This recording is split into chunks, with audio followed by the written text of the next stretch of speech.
We're aiming for our first 1,000 subscribers. Hit subscribe and be the first to catch new stories every day. I spend an hour in the kitchen, chopping onions, layering noodles, mixing ricotta with fresh basil I specially picked up at the store. For me, lasagna isn't just dinner. It's a whole project. I found this recipe online, supposedly some Italian grandmother's secret, and I thought Emily would really enjoy it. We haven't eaten together in weeks, and I figured a real home-cooked meal might bring us back to the old days.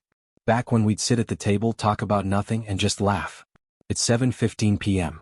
The oven's humming at 375, and the smell of garlic and tomato sauce has my mouth watering.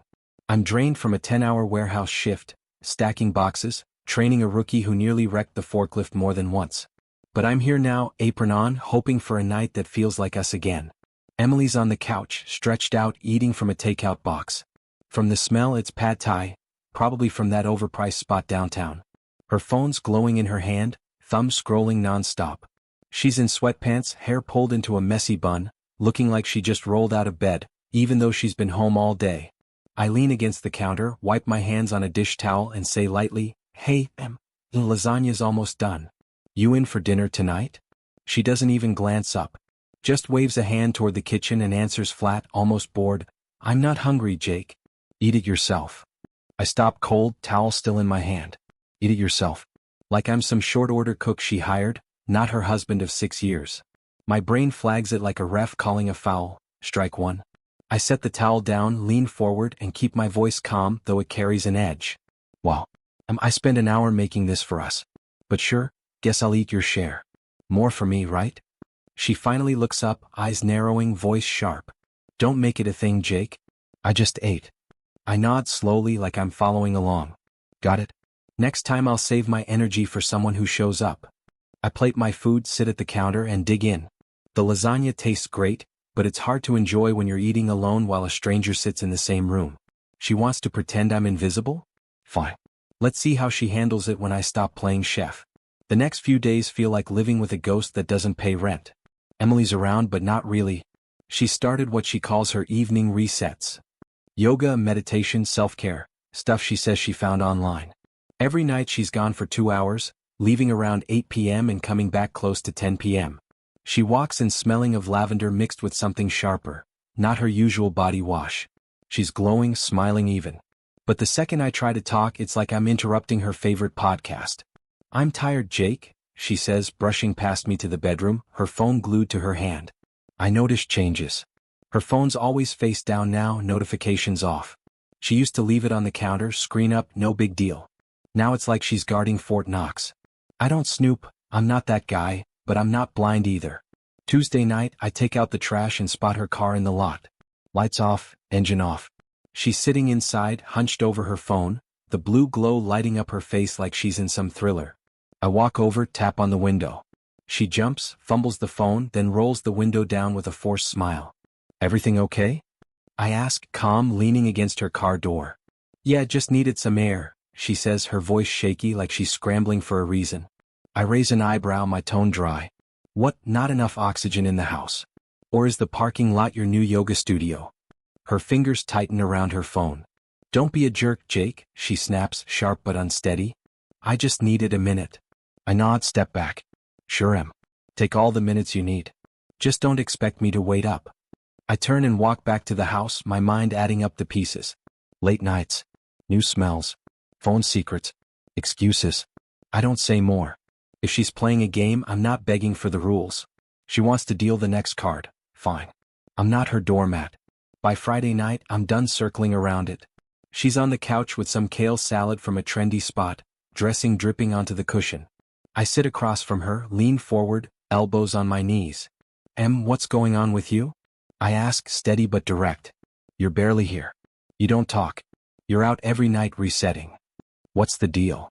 She looks up, eyes narrowing like I just accused her of a crime. "Nothing's going on, Jake," she snaps, her voice sharp and annoyed. "I'm just trying to live my life. Why are you so paranoid?" I lean back, calm but cutting. "Paranoid? I'm cooking dinner while you're hiding in your car with takeout. If I'm paranoid, maybe it's because you're acting like a spy." Her face hardens, voice rising. "You're such a control freak." She tosses her fork onto the table with a clank. "Maybe if you weren't always hovering, I wouldn't need space." I nod slowly like I'm following her logic. Control freak? That's rich em. I'm paying rent, bills, groceries while you're out finding yourself. Sounds to me like you're the one calling the shots. Her voice shakes now. You're making this about money. Typical. You always make it about you. I don't hesitate, voice low and steady. Nah. I'm making it about respect. You want to live like a single woman? Fine. But don't expect me to bankroll it. Her tone sharpens, desperate. Maybe if you weren't so clingy, I wouldn't need to step away. Ever think of that? I tilt my head, voice dry. Clingy?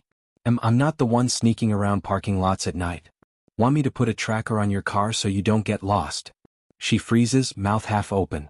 No comeback ready. That's not fair, she mutters, her voice softer now, like the fight is leaving her. Fair? I say, standing up, my tone final. Fair is you paying your share if you want to live like you're on your own. Figure it out. I grab my book and head to the bedroom. She doesn't follow. The couch creaks as she shifts, but I don't look back. She wants to throw punches? I'll block and return them. Let's see how long she keeps this up. Saturday morning. I'm up early making coffee just for me. Emily's still in bed, probably sleeping off her latest reset. I decide it's time to draw a line. If she wants to act like a roommate, I'll treat her like one. No more making her coffee. No more asking if she's hungry. No more checking in. I stock the fridge with my things, my sodas, my snacks, my meals. Her stuff. She can go buy it herself. By Monday she notices. She storms into the kitchen, yanks open the fridge, and stares inside like I've insulted her personally. Where's the almond milk? She demands, her tone sharp like I stole her car. Bought what I need, I reply, not even looking up from my laptop while I check work emails. You want almond milk? You know where the store is. She slams the fridge door so hard the bottles rattle. You're being so petty, Jake, she snaps, her voice dripping with disdain. I look up, my voice flat. Petty? No. I'm just living for myself. Thought that was the vibe we were going for now. Her jaw tightens, her eyes flashing. You're such an... she mutters, grabbing her keys and storming out. I don't ask where she's going. I'm done playing the supportive husband to someone who treats me like a landlord she doesn't respect. That night she tries a new angle. Comes home all sweet, sits next to me on the couch, her hand brushing my arm. Jake, can we talk? She says softly like she's trying to sell me something. Sure, I reply, not looking up from my book.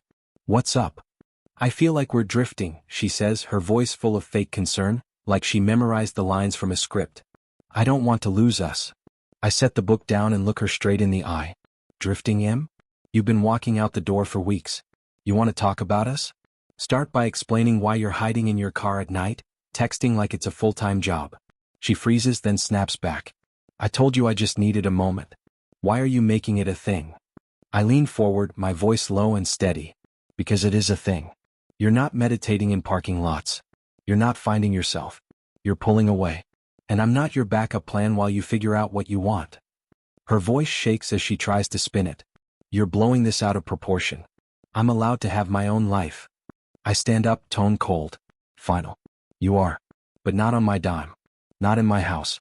You want to live for you? Start paying your share. I grab my keys and head out for a walk. Let her sit with that. She wants independence? Let's see how she handles the real thing. Wednesday. Her friend Samantha shows up. Sam's the type who thinks she's the star of every drama. Loud, nosy, always stirring the pot. She knocks once, then walks in like she owns the place. Emily's on the couch, scrolling her phone, pretending she's not part of the circus. Hey Jake, Sam says with fake cheer, her eyes sweeping the kitchen. I'm heating up instant oatmeal, cheap and simple since I'm not cooking for two anymore. The counter's bare, just a box of cereal and a couple sodas. You guys on some new diet or what? She smirks like she's in on a private joke. I glance at Emily, who avoids my eyes, then look back at Sam. Nah, I say flatly, stirring the oatmeal. Em's just living for herself now. That's her portion. Sam's smirk slips, her eyebrows shooting up. Emily shifts uncomfortably, her voice low, embarrassed. Jake, don't be like that, she mumbles without looking up. Like what? I say, leaning against the counter, voice casual. You said you wanted space, so I'm giving it. You don't need me cooking, cleaning, or paying for your takeout. Sam jumps in, sharp and defensive. Wow, Jake. Real mature. So what, you're just playing house by yourself now, cooking your sad little meals? I turn and look her straight in the eye, calm but biting. Better than playing lawyer for someone who can't pay her own rent. Sam, you covering her bills yet, or just her ego? Sam's face turns red. Her mouth opens and closes like she's buffering. Emily clutches her phone tighter, her eyes flashing. You're being ridiculous, Jake, she mutters. I shrug, voice dry. Ridiculous? I'm paying for this place while you're out resetting every night. If that's ridiculous, maybe you and Sam can split the lease. Sam grabs her purse, voice sharp with irritation. I don't need this, she snaps, storming to the door. Good luck, Emily. The door slams. Emily's staring at me now, her face red, but she doesn't say a word. I grab my bowl, sit at the counter, and eat. The oatmeal's bland, but it's mine. If her friends want to play judge and jury, they can cover her rent too. Friday. Emily's sister Lauren calls me. She's older, bossy, always acting like she has a PhD in everyone's business. I'm at the kitchen counter eating a sandwich when my phone buzzes. I answer, already bracing myself. Jake, what's going on with you and Emily? She demands, her voice sharp, like I'm a kid who forgot his homework. She says you're being cold. Cutting her off. I take a bite, chew slowly, and answer calmly. Cold? Lauren, I'm paying for everything while she's out living her best life. You want to talk about cold? Ask her why she's hiding in her car at night. She pauses, caught off guard. She's just stressed, Jake. She needs some space. You're only making it worse. I set my sandwich down, my voice flat. Space? She's got all the space she wants. What I'm not is her ATM. If stress is the problem, maybe she should start paying her share. That might help her feel better. Lauren's voice sharpens, angry. You're her husband, not her landlord. I don't even pause. Exactly. And she's supposed to be my wife, not a guest who eats my food and sneaks around. Tell her to call me when she's ready to act like it. Lauren stammers, then hangs up. I finish my sandwich. About an hour later, Emily comes home. She doesn't mention the call, and neither do I. If her family wants to throw their opinions in, they can put in money too, or stay out of it. Sunday there's a block party at our complex. Grills are going, kids are running around, music's playing. I'm by the cooler grabbing a soda, talking with a neighbor about the game. Across the lot, Emily's with her friends, including Sam. I hear Sam's voice, loud and smug. Jake's probably at home sulking over his sad little dinners. She laughs, sharp and nasty. The group chuckles. Emily doesn't correct her. She just smirks, sipping her lemonade. I walk over, soda in hand, keeping my face neutral. Nah, Sam, I say loud enough for everyone. I'm right here. And cooking's been great since I stopped feeding freeloaders. The laughter cuts off. Sam's face goes red, her mouth opening, then shutting again. Emily's eyes narrow. Jake, that's not funny, she snaps, her voice accusing. I shrug. My tone calm and steady. Not trying to be funny. Just stating facts. You want to live for yourself, Emily? Fine. But don't expect me to pay for it while you're laughing with your friends. Tom, a guy from 2 buildings over, lets out a low whistle. Damn, Jake, he says, half laughing. You don't mess around. Emily's furious now, her voice rising. You're embarrassing me, she yells, hands on her hips. I take a slow sip of my soda. You're embarrassing yourself. I'm just the guy who stopped playing along. Then I turn and walk away, leaving her standing there with her friends. Their whispers follow me, but I don't look back. Tom gives me a small nod as I pass. She wants to take shots at me in public? Fine. I'll respond, and I don't miss. Monday, I'm at a diner down the street having a soda with my buddy Mark. We've known each other since college. Big guy, straight shooter, the type who'll tell you your shirt looks bad then buy you a drink to make it up. I lay it all out. Emily's resets, her sitting in the car, glued to her phone, Sam's cheap shots, Lauren's call, the block party scene. Mark listens, sipping his Coke, serious. When I finish, he leans back, whistles low. Man, you didn't just draw a line, you burned the whole map, he says. Half admiring, half concerned. You sure about this? I shrug, popping open another soda. She made her choice. Mark, I'm not her ATM. I'm not her safety net. If she wants to play house with somebody else, she can do it somewhere else. He nods, steady. I saw it coming, honestly. Last month at that barbecue, she barely looked up from her phone. I thought she was just stressed, but nah, you're doing what you need to do. His words feel solid, like a fist bump. I don't need approval, but it's good to have someone in my corner. You need anything, I'm here, he says, serious. But you're handling this like a champ. Don't let her guilt you into backing down. I nod, take a sip. Appreciate it, man. Mark gets it. That's enough. Wednesday, I'm at work unloading a truck with my coworker Dave. Good guy, but he talks too much. Always spreading whatever gossip he hears. We're stacking boxes when he grins, wiping sweat off his forehead. My girlfriend heard Emily's been telling people you're neglecting her, he says, half teasing. Says you're too busy playing house husband to care. I set a box down, voice steady. Neglecting her? Dave, I'm paying her rent, her food, her yoga resets, every night. If that's neglect, maybe she should try paying her own bills. Dave's grin fades. His eyes go wide. Damn man. She's really saying that? That's cold. I shrug, grab another box. She can say whatever she wants. I'm done carrying her weight while she plays the victim. Dave nods, quieter now. Fair enough. Sounds like she's the one neglecting you. I don't respond. Just keep stacking. But his words stick. Emily's out there spinning stories, painting me as the bad guy. Fine. Let her talk.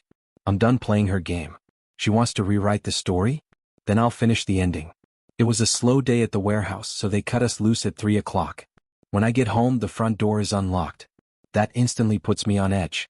Inside, I notice a pair of sneakers by the door. Men's, size 11, worn down, some brand I don't recognize.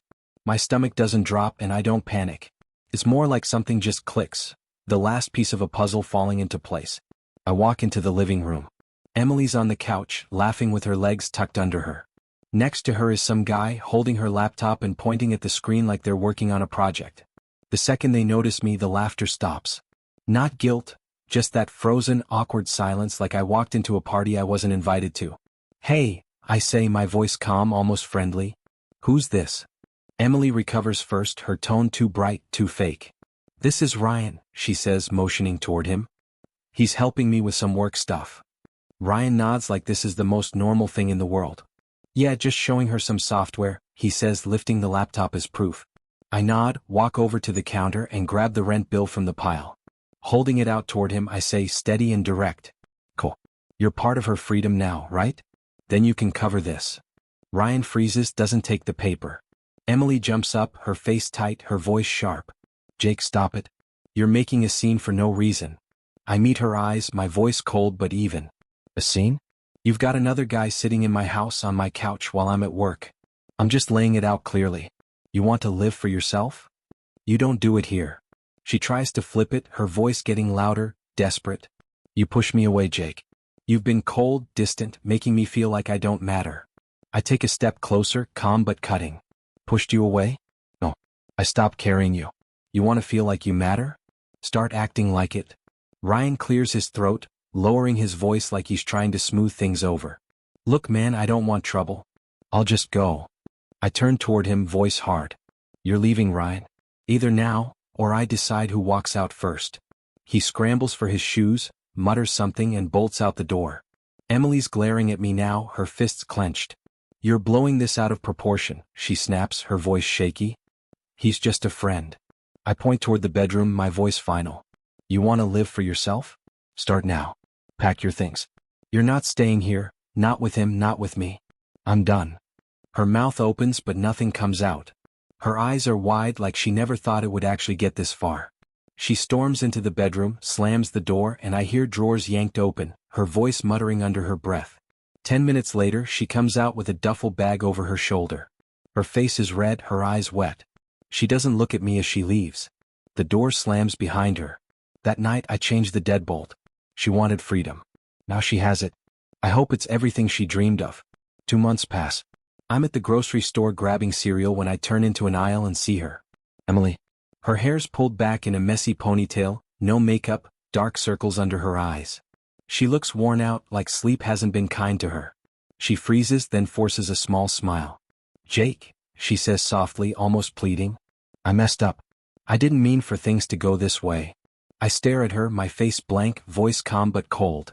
You didn't mess up, You made a choice. And you got what you wanted. Now live with it. Her eyes fill with tears, her voice cracking. I miss you, Jake. I was wrong. I thought I needed something else, but I was wrong. Can we just talk? I shake my head, my tone hard and final. I don't miss you, Em. I loved a wife. You're just a guest who stayed too long. She looks shocked, her words fumbling.